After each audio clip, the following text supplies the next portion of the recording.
Kali ini saya akan membahas sedikit mengenai buku 21 Lessons for the 21st Century. Penulisnya tentu saja sudah sangat terkenal, yaitu Profesor Yuval Noah Harari. Beliau berkebangsaan Israel dan adalah seorang profesor di bidang sejarah. Ya, saya tahu, walaupun kata Israel memiliki konotasi negatif di benak sebagian orang Indonesia, tapi saya selalu berprinsip jangan lihat orangnya, tapi lihat pemikirannya. Saya berharap Anda semua juga seperti itu. Ini adalah salah satu buku wajib buat saya. Kalau ada permasalahan yang membingungkan, saya akan kembali lagi ke buku ini untuk mencari perspektif baru. Otak saya seperti ditantang dan digrill dengan pemikiran-pemikiran jujur dan cerdas, walaupun kadang kontroversial dari beliau. Dari mulai politik, agama, budaya, teknologi, semuanya dibahas di dalam buku ini. Saya rasa buku ini akan bisa untuk selalu jadi pegangan ke depannya karena memuat banyak prinsip-prinsip kehidupan yang bisa selalu diaplikasikan dan disertai banyak contoh praktis juga. Ada beberapa pemikiran beliau yang sangat mengena buat saya.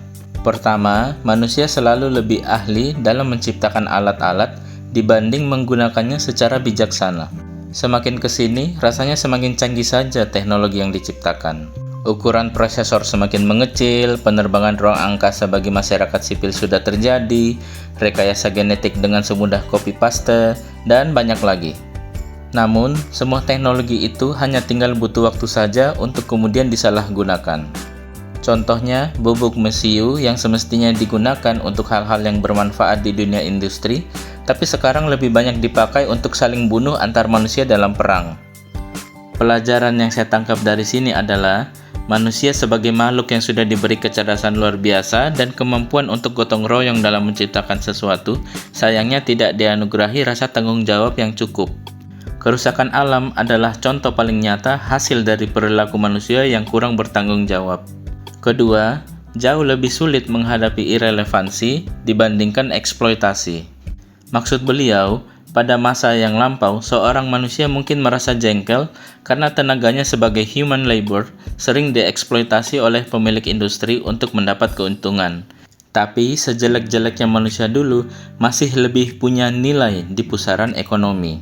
Dibandingkan dengan pada masa sekarang, di mana seorang manusia bisa merasa jengkel karena pekerjaannya sudah mulai diambil alih oleh kecerdasan buatan, yang berarti nilai dari seorang manusia tersebut sudah semakin berkurang, tergerus oleh kemajuan zaman.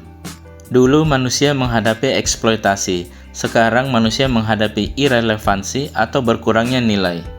Hal penting yang saya ambil dari sini adalah bersyukurlah bila saat ini kita masih bisa bekerja dan produktif, karena tidak lama lagi belum tentu masih seperti itu keadaannya, terutama bila kecerdasan buatan sudah semakin bisa diandalkan. Apalagi, tentu kecerdasan buatan dan robot akan lebih sulit untuk melakukan demonstrasi atau mogok kerja. Ketiga, sebagian besar keputusan manusia diambil dari reaksi emosional. Yang saya pelajari adalah manusia memiliki terlalu banyak bias dalam pengambilan keputusannya. Misalnya, bias keagamaan dan kesukuan. Sangat mudah melihat seorang pemilik hak suara untuk memilih seorang pemimpin hanya karena memeluk agama atau berasal dari suku yang sama dengan dirinya, alih-alih melihat riwayat pendidikan dan kemampuannya dalam mengurus daerah atau negara.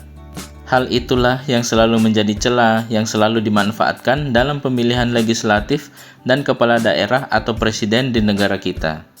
Metode serangan fajar dan pemberian bantuan sosial juga masih menjadi andalan dalam merebut suara, dengan memanfaatkan kerentanan ekonomi masyarakat bawah yang kemudian menjadi bias emosional karena mereka merasa telah dibantu. Keempat, sebagian besar orang tidak menyukai terlalu banyak fakta, dan mereka tentu saja tidak ingin kelihatan bodoh. Banyak orang yang lebih suka hidup di dalam gelembung pemikiran mereka saja.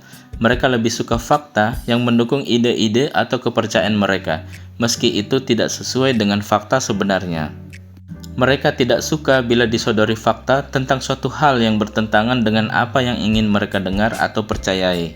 Contohnya di kehidupan nyata, misalnya seorang pemimpin yang lebih suka mendengar laporan yang menyenangkan hatinya saja, sementara bawahannya mungkin takut memberikan laporan yang kurang baik karena khawatir dengan posisinya. Kelima, kita hidup di zaman post-truth. Terlalu banyak propaganda pada zaman ini dan terlalu banyak orang yang mudah percaya terhadap propaganda tersebut. Sering, tingkat pendidikan tidak menjadi jaminan akan terhindar dari propaganda atau kebohongan. Sangat mudah pada masa kini untuk menyebarkan dan menanamkan ide-ide melalui media, terutama media sosial. Dan sangat sulit untuk bisa mengetahui yang mana lagi yang bisa dianggap sebagai fakta atau kebenaran, kecuali kita memang ahli di bidang tersebut. Diperburuk dengan munculnya teknologi yang rentan disalahgunakan, misalnya deepfake. Sehingga muncullah gerakan-gerakan yang menentang arus keilmuan atau fakta, misalnya gerakan anti-vaksin yang ikut menelan korban tidak sedikit, terutama saat pandemi COVID. Meskipun banyak dokter yang sudah susah payah memberi penjelasan ilmiah disertai bukti-buktinya, namun tetap saja banyak orang yang tidak percaya dan lebih memilih mempercayai penalaran yang ditawarkan oleh gerakan anti-vaksin tersebut. Dipersulit juga oleh banyaknya saluran berita yang kini lebih mengejar kecepatan tayang dibanding ketepatan dan kelengkapan isi beritanya, serta juga kerap membawa agenda terselubung mereka sendiri. Juga, banyaknya bermunculan orang-orang yang menyebut diri mereka sebagai ahli yang rela mengemukakan suatu kebohongan demi mengejar popularitas dan simpati, dan berbagai motivasi lainnya. Tidak ada jalan lain dalam menghadapi era post-truth kecuali selalu mencari informasi dari sumber-sumber yang kompeten dan terpercaya, selalu berani bersikap kritis, serta mau belajar membuka diri terhadap berbagai fakta yang mungkin saja berbeda dengan apa yang sudah kita yakini.